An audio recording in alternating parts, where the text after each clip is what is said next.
Our speaker tonight is Michaela Senkova, and just to give you an introduction, Michaela is a Leicester graduate, where she currently teaches ancient history and archaeology as a fellow. Her main interests include ancient Greek medicine, especially the patient's perspective and experience, gender and religion. She's particularly enjoyed studying the experiences of individuals from lower social strata, such as women and slaves, because their voices are rarely preserved in the elite literary tradition. Her PhD reflected these interests by exploring how people from different social strata manifested anxieties about their bodies through ritual practice and beyond. She's also interested in taboo issues such as male infertility and euthanasia, and is always keen to engage in debates in wider medical humanities around how and why patients make choices about healthcare in particular social and cultural contexts. Please could you give a warm welcome to Michaela.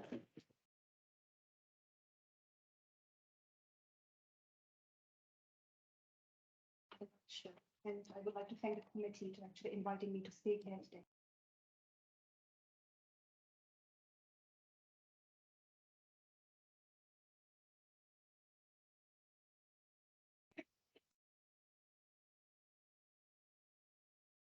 Right, so the title of my talk today is Angels of Death in Ancient Greece, and I have borrowed this title from the nickname given to Josef Mengele, who, although a doctor of medicine, is now remembered for practicing quite the opposite at the Auschwitz concentration camp during World War II. And the pun is quite intentional, because the main theme of my talk is the killing of patients by ancient Greek doctors, or simply euthanasia, as we call it today.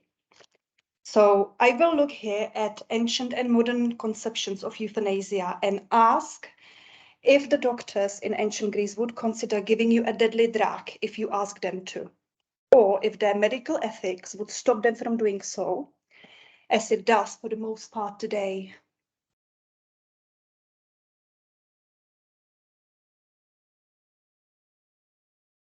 Of course, the concept of euthanasia is quite complex, and I will try to make this as simple as possible. But one way of looking at it is as the mercy killing of a patient who is beyond medical help, and most importantly, who has requested it. In other words, euthanasia in the modern mindset can be understood as a form of suicide, when the decision to end one's life is made by the victim, but the act is performed by a third party, usually the doctor. Of course, this definition is a very narrowed one and a simplified one for that matter too. It only applies to the one ideal situation, and I will show you in a moment that there is much more to be considered. But still, it is normally taken for granted that such explanation of euthanasia is the legacy. I don't want it to go there.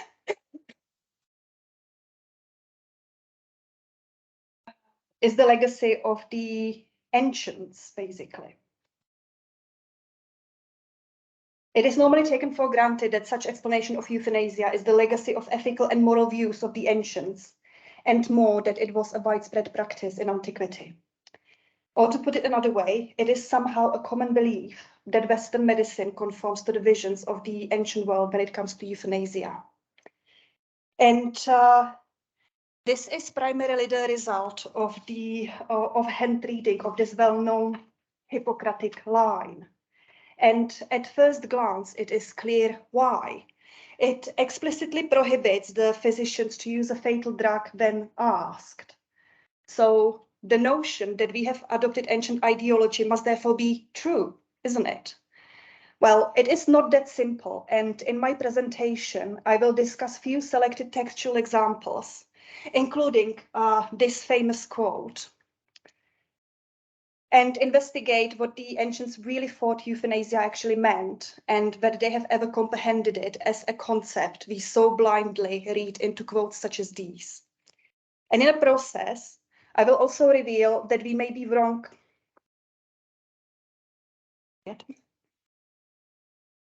I will also reveal that we may be wrong to base our own medical ethics on ancient values without further examination. So let's start thinking about the terminology first.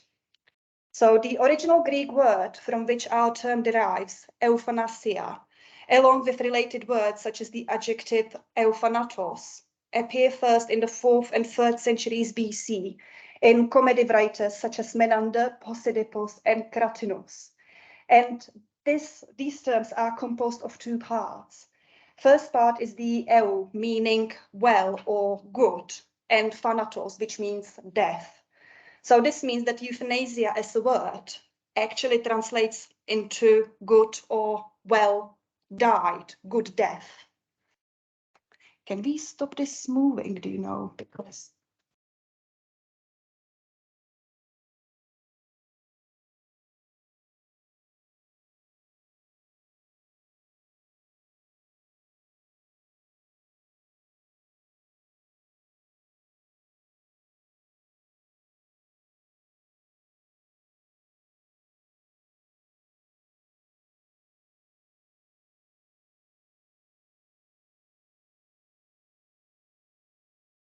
thank you. So as I said, euthanasia basically translates to good death from ancient Greek. And that basically makes it clear that my initial explanation of euthanasia does not actually cover this term fully, especially because it does not explain the circumstances or any possible moral, legal, or ethical boundaries of what the good death actually means. And in fact, examining one of the original usages of euthanasia, we see very little in common with the modern day perception of the term. So this is an extract from Menander, and it not only suggests that no medical connotations were required in early examples of these terms, but rather that the good death in its original meaning was closely linked to scenes of enjoyment, representing a poetic wish to die on a spot when ultimate pleasures have been achieved. Indeed, we have to bear in mind that the passage comes from a comedy work and might therefore possibly be satirizing an existing philosophical discussion of what constitutes a good death. Even so, such wishful fantasy poses a crucial problem because it is clear that Menander does not refer to the ending of life before its natural termination. Similarly, later use of the term does not imply any anticipated external cause of death either. I have got an example from Suetonius here. And if I fast forward to the modern day, the modern definition works on the variations of the original Greek word again, without any further clarification of how this may have been achieved. So these terms do not imply any medical connotations, and in particular, the all-important factor of decision-making is omitted altogether, even in the modern definition, basically. And this allows for the term to be interpreted in multiple ways, making the topic ambiguous and less easy to understand. For example, one such way of interpreting it might include the eugenic concerns rather than personal wishes of the individual patients, just like we've seen in the Hitler's euthanasia program during World War II, in which more than a quarter of a million people deemed unfit and useless burden for the society were actually killed. So this means that the term cannot be only interpreted in multiple ways according to the circumstances of the situation, but it can also be conceived differently by different societies, depending on the social and political climate. In other words, it seems that we are wrong to assume that there is a root meaning in any root meaning or essence in these terms. Rather, in each of the occasions these terms are used, they are adopted for a different purpose. And modern users of this terminology might perhaps be misleading, thinking that the concept of euthanasia existed in antiquity just because we have got a similar word coming from that time. Nonetheless, to overcome the ambiguity of these terms, we have established several subcategories of euthanasia in modern society. These include voluntary euthanasia, involuntary euthanasia, then you have got active and non-active euthanasia, and you can have any combination of these. And as the term suggests, all forms of involuntary euthanasia do not take into account the victim's wishes. For simplicity, I exclude these from this brief survey, as I do those that include the extermination of social groups for ideological reasons, such as my example reference to Hitler's Germany. Voluntary euthanasia, on the other hand, relies on the victim's consent, and voluntary active euthanasia in particular conforms fully to my initial explanation. It involves the active administering of drugs by the physician to the patient at his or her request. Now, this form of euthanasia appears to be mentioned in some ancient sources, but I would like to make it clear that it is never called euthanasia or euthanasia in Greek, which, as I have told you already, means simply good or easy or well, die or death. The texts that are frequently quoted in connection with such euthanasia include parts of the Hippocratic corpus, which is a collection of writings that are directly associated with the medical tradition of Hippocrates, of course, who was a celebrated physician of the 5th and 4th centuries BC. But subtle nuances are also found in works by Plato, for example, and by the 1st century AD physician Aretaeus of Cappadocia. And I will now briefly address each of these one by one. So let's first consider these two lines from Hippocrates.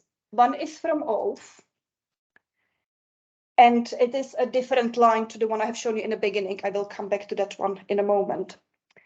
And the other one is from a work called The Epidemics, which is effectively a collection of clinical records.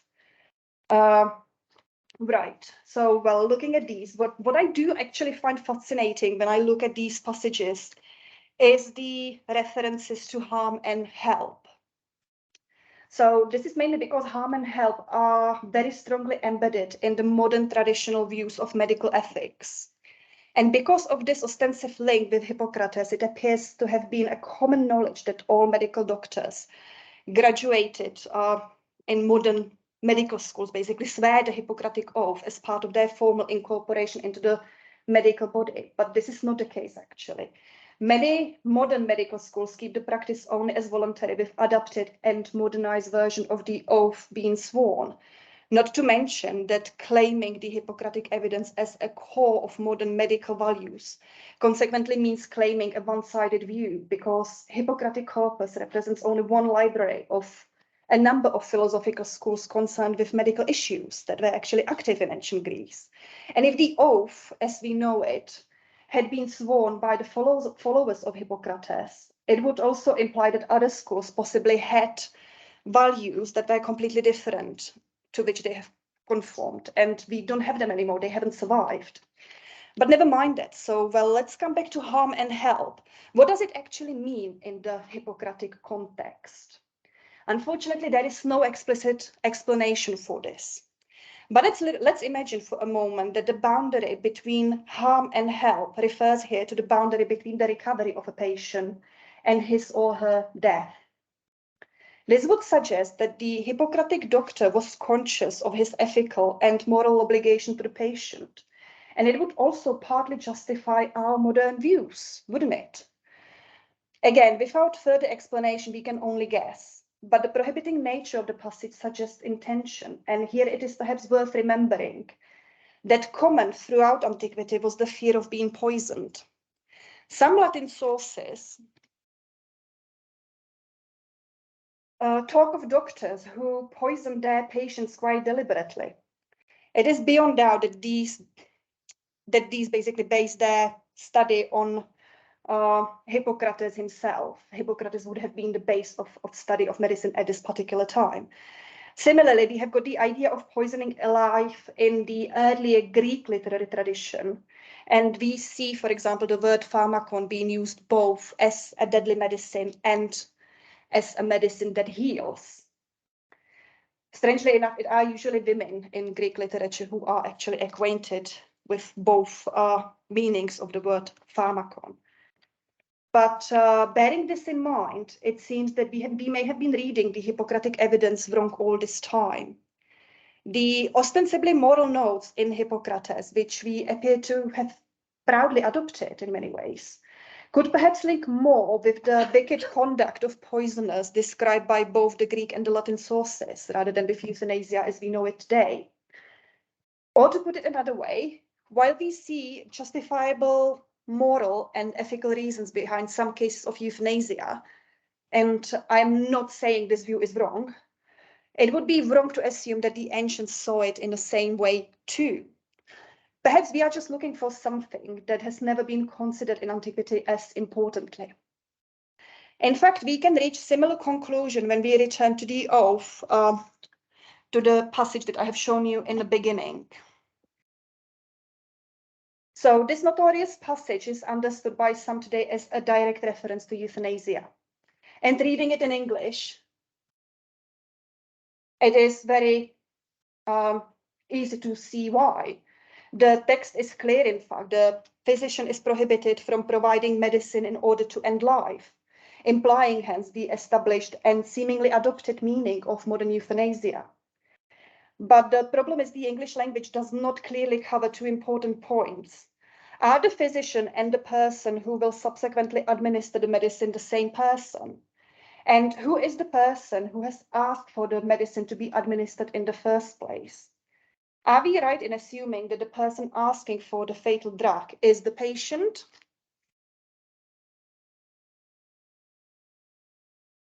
We need to look back to the original text to answer these questions. And I'm not saying it's easy anyway.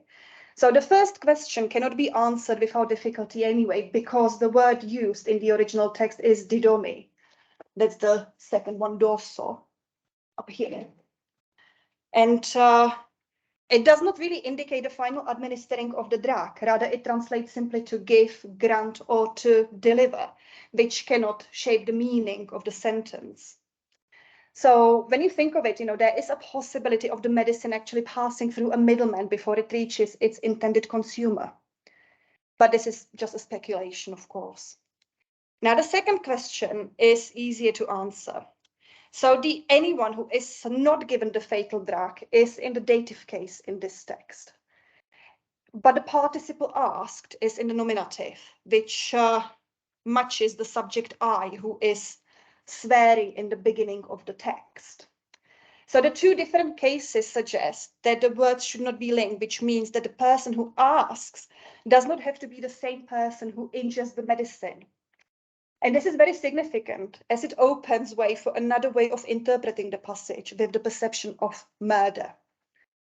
Now, previous scholarship has argued that the author could have easily been misunderstood in this respect, as if he felt justified in providing a deadly medicine when he was not asked for it. But if this was the case, and the passage really did refer to murder, we might perhaps ask why the theme of giving a deadly drug is presented in the oath in the first place. After all, murder has nothing to do with medicine. So here it is important to remember what I have just mentioned a minute ago, and that is that poisoning was a common thing happening in antiquity. And with this in mind, we may see the passage in a completely different light.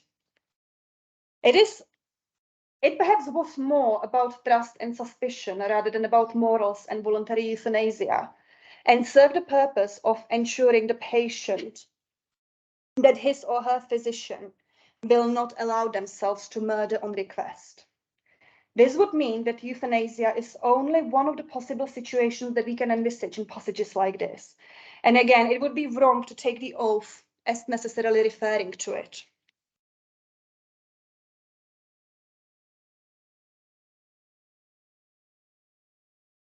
Now, a different problem is posed by Plato. This passage appears clear in projecting eugenic values onto the matter. If one cannot contribute to the state, one shouldn't be treated. Now, I know I have said in the beginning that eugenics is something that I will omit. This is mainly because we have really no evidence that will explicitly tell us of refused treatments that were followed by the death of a patient. But on this interpretation anyway, we may also imply the opposite into the passage. If one were considered able to contribute to the state, was it the physician's duty to provide treatment for him or her? This question, simple as it sounds, could not be answered without difficulty because the conception of duty appears ambiguous in this sense. Plato doesn't really imply to whom this duty would be owed. And a duty to a medical profession, as we might imagine, is completely out of question, simply for the fact that there was no medical license being issued during Plato's lifetime. So consequently, we can neither talk of medicine as a profession, nor about any duties linked to such a profession.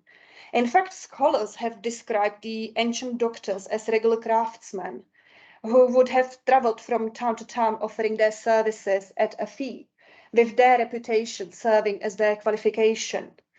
Indeed, in Gorgias, Plato himself remarks that it was rhetorical rather than professional skills that secured employment for doctors in the Athenian assembly in his day. So this itself suggests that Plato's physician would perhaps not determine whether a patient was worthy of treating based on their capability of living in the established round and order of life, as he says in this passage, but rather perhaps on their ability to pay the doctor's fee. Even the phrase living in the established round and order of life poses a vital problem because it says nothing about the health of the patient and could therefore be understood in different ways, perhaps as distinguishing the social standing of the patient. That's again a speculation on my part. But what I would like you to take from this is that it is risky to judge the passage by its appearance, basically. Indeed, several factors might motivate the doctor to refuse a treatment. A passage from the Hippocratic Art appears to suggest that the Greek physicians were aware of that medicine basically has its limits. But bearing in mind the nature of medical business in ancient Greece, as I have outlined a minute ago, it seems also logical to assume that the choice of patients that are worth the treatment could be influenced by the physician's ability to cure, not for the patient's sake, but rather with the physician's own interest in mind. After all, when a patient dies, it does not project well onto the physician's name. So, in other words, treaties such as this one might not be inspired by the patient's well-being, but rather it could be motivated by the reputation of the physician involved, ensuring his future employability. In fact, this suggestion seems supported by yet another physician. And that is the 1st century Aretaeus of Cappadocia. And this passage presents two striking realities to us. First of all, it provides us with a particular example in which euthanasia, in the modern understanding of that word, could have occurred. And secondly, it presents the author's own view that it was wrong. This could imply that euthanasia, as we understand it, has been freely occurring to the point where a regulation had to be put in place. After all, if the question has not arisen, it would not appear to anyone to actually do something about it. But in line with what I have said earlier, some scholars actually suggest that the statement might be perhaps more embedded in Aretaeus' motivation to protect his reputation as physician, because the fact that he does not want to be seen as responsible for the patient's death does not necessarily mean that he would not actually be so. Sadly, Aretaeus is not only not explicit in describing his motivations to us, but it is indeed extraordinary to be presented with evidence of both the probable existence of euthanasia and a personal point of view of the problem in one passage. So I'm coming to the end of my talk here. And to sum up, I would like to say that I have just shown you that it doesn't seem appropriate to use ancient terminology that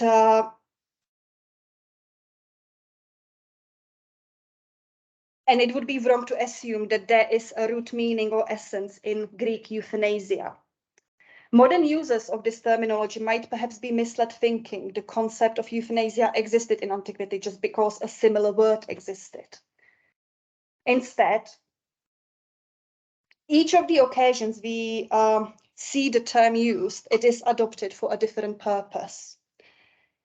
Now, ancient physicians, and not only them, as indicated in some of the texts where we see poisons being handled by non-medical personnel, they all were aware of the possibilities medicines offer, either for keeping or for taking of life.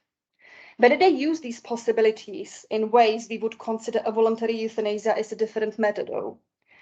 But the comprehension of euthanasia in our understanding of the term in antiquity is quite unlikely, in fact. And this is because it would basically not project well on the doctor's reputation, which I believe may have been one of the core factors our sources had in mind when writing down their treatise. For this reason, it is indeed doubtful that the concept of voluntary euthanasia, as we understand it today again, existed in the ancient world, or that it has been developed any further by the ancients. And so I must conclude my talk by saying that our medical ethics are based on false, or at least idealized, ancient medical values. And to finally answer the question I have set out in the beginning, would the ancient doctor give you a deadly medicine if asked? I would just say potentially, but the thing is, this would only happen, for a set number of reasons, and all of which will be completely different to what you may think. So I hope this has been interesting, and I will stop here. Thank you for your attention.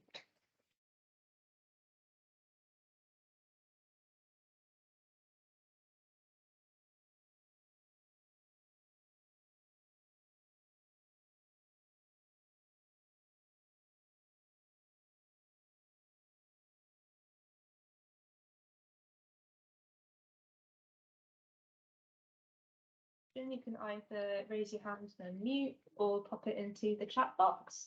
So anyone in the room or online have any questions? So, okay, I guess I could start with quick question. Go on.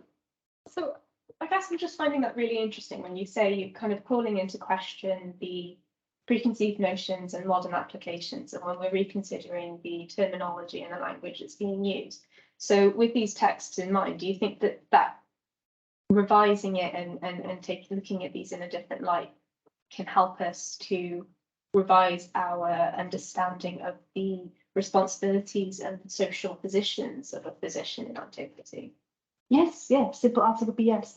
I was wondering where you go with that, because the thing is that we are just so blind to kind of taking all these values from antiquity and applying it to modern doctors, or it's all basically just wishful thinking. When we look back, then we can see these texts in a different light, and we actually, in many ways, it is sometimes quite difficult to interpret them, but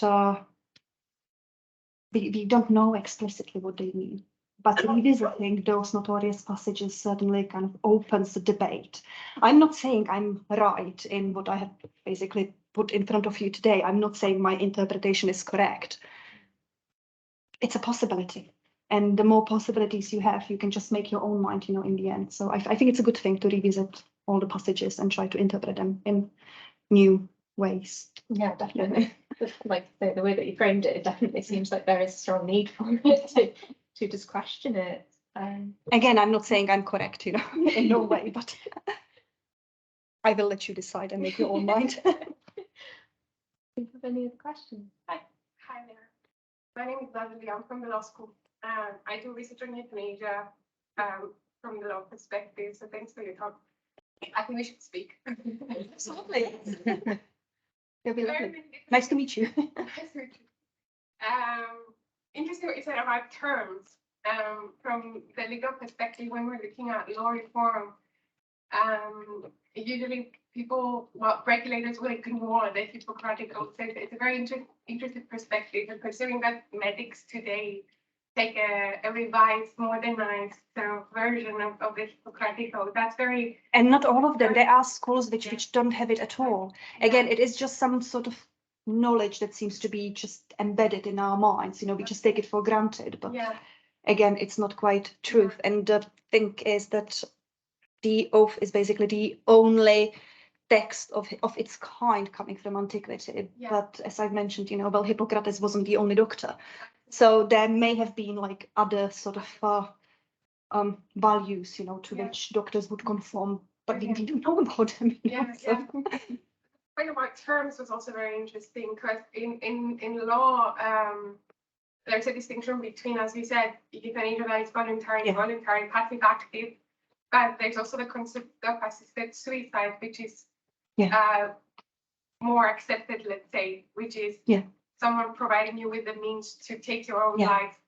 And I think it's interesting, we can talk about it, but the distinction between suicide and euthanasia, because suicide had a big role in ancient Greece, but also in other cultures as some kind of heroic, I want to put it in a nice way, but on a honorable thing to do in certain occasions. And it's interesting to contrast that with euthanasia, which is asking someone else, usually a physician, to take steps to bring about death, to use the right terms. And relating to that, the duty is also interesting. You said the duties of physicians. Interesting that some of the jurisdictions, I was going to say, but I'm with archaeologists, so I'm going to say countries. So for instance, the Netherlands have legalized in 2002 based on the duties of physicians to alleviate suffering. So it's interesting that duty is used or has been used in the Netherlands to legalize and not prevent a physician from being part of this process. So very interesting. Yeah, I don't know if there's a question here. I'm doing a just throwing stuff to you. But yeah, happy to hear any. This is really interesting, actually. Of course, there is a lot more to euthanasia than what I have mentioned, of course, in modern terms. Yeah. You have to also think about all sorts of legal issues and psychological issues for that matter as well, because, of course, when you are in a country where euthanasia is legal, you need to make sure that the person who is requesting it is in the right state of mind, of course. So yeah, there are all sorts of other factors that have to be considered, and you are absolutely correct. It's all really fascinating. The perception of the terms, it's fascinating. Yeah, the terms, because you can take many perspectives. I mean, media present words that mean different things in ethics or law. And yeah, it's fascinating. That's all. Okay, thank you. Thank you for that. Do you have any other questions or comments? Hi. Okay. Sorry. My name is Michaela from the Department of History. I study defining death in the 18th century. So when you had, said that euthanasia goes, translates to well died or good death, that kind of comes into my research, because in the 18th century it was considered to be the goal was to die well. For religious purposes, to prepare the body and the soul. So I kind of saw that as like a jumping point between where you are and then this my research and then modern day. So when you two get together, I'd like to be part of that conversation. Now, the concept of well dying is just present across all eras of history, basically, but it's basically just called something different. Yeah.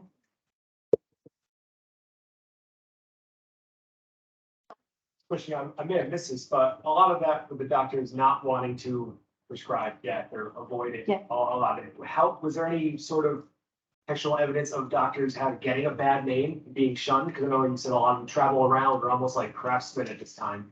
So is there sort of like, don't go to that one on his way over sort of thing? This is the problem. We haven't got any evidence for that. As I was saying, well, there is no, what I would really like to see perhaps, like, well, a good example would be epigraphic evidence, like, some gravestones of doctors that would tell you, like, this was a good chap, he was a great doctor, and this other one was, like, really bad, but we haven't got that explicitness in it, And another good source perhaps would be, like, and the legal cases coming back to law, in fact, it would be quite nice to actually see legal case discussing a doctor messing up a cure or not curing a patient for reasons X, Y, Z. But again, we haven't got that, so it's very difficult to say. So this is where I was saying, don't take what I have said for granted. It's just I'm offering something to discuss, but whether it was like this, who knows? Do you have any more questions in the room? Well, obviously to compliment you on your clarity and really tight analysis of the Greek, I could vouch for that. Thank you. Could you say a little about what current scholarship and recent scholarship has said, if anything, about the Hippocratic Oath? I mean, have they considered these ambiguities? I suspect that what you're doing is very original. I am kind of like, interweaving my own idea into what has already been said.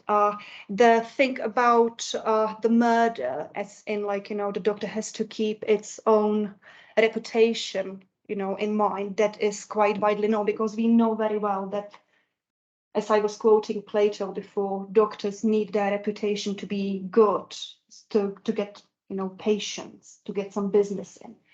But at the same time, it's just a speculation, so yeah, not quite clear in there. But yeah, there are suggestions in modern scholarship that we are basically interpreting it wrongly. There are interpretations that it is euthanasia. You have got arguments from both sides, and the one that basically sticks is the one pertaining to euthanasia, because it just looks so obvious when you look at the English translation. What you're doing is bringing the insights of an ancient historian to a field, ancient medicine, which is often rather hermetically concealed, rather like the study of various ancient sciences. And you know all about the social context, and I think that, the notion that reputation is terribly central to this is quite enlightening, I think. And it's not just medicine. I think reputation actually goes hand in hand with any profession in the ancient world in the first place. I wouldn't like to be seen, like you said, hermetically enclosed in just the field of history of medicine in the ancient world, because there are other sources that you can and should in fact consider to see the fuller picture. For what I have presented you today, as I said, I haven't got any epigraphy or what sort of material culture could you connect with euthanasia. I'm not sure. So, well, I only have got texts for this particular aspect. But is it the case then that we don't have in the Hippocratic corpus or in Galen, about the mind of nothing, or Serranus or whatever, we just don't have stories of bad doctors? Not really. Well, not really. We have got the epidemics is a good example. I think there are some cases in which whoever, because if you let me just go from the beginning. So the epidemics is a treatise again attributed to Hippocrates. So we are talking about 4th or 5th century BC. And it is a catalogue of case studies of people being ill and being treated by people. What you find in some of these cases is that whoever wrote it, we assume it was one of the Hippocratic doctors. He is describing his experience in treating these patients, and in some cases, those patients have been handed to him from somebody else before. So he is talking about these sham cures, as it were, that has been performed on a patient. The patient hasn't done very well, hence I am now in the need to cure this person. But you don't really have got references to doctors in there. It usually are women, perhaps, who are looking after these poor people, and cures are not very successful. Hence, a doctor is called in to make amends, basically. The regular feature of Greek scientific, or we call scientific writing, to make a big thing about correcting your predecessors and showing that you're better. Yeah. No, yeah, you do get a sense in the epidemics, absolutely. But as I said, the person who was caring for that patient in the past would not be a doctor per se, but it would be somebody else who would perhaps just be present at that time. Might be a family member, perhaps, or somebody the family knows has a record of tending to sick people, not necessarily a doctor. There's a tradition, I think, of satire writing about the Latin epigrams, where they talk about doctors, and it's a kind of profession that gets mocked like lawyers, so they have doctor jokes. I'm sure there would be, but I wouldn't be able to tell you one from the top of my head at the moment. So well, I'm aware of some Yeah. natives, and I think that's probably drawing on an existing tradition. So that idea of the doctor as kind of being potentially a malevolent force in society kind of exists as well.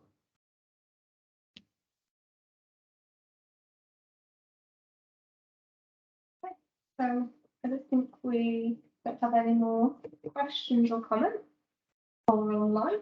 So yeah, thank you so much. That was fascinating, really interesting talk.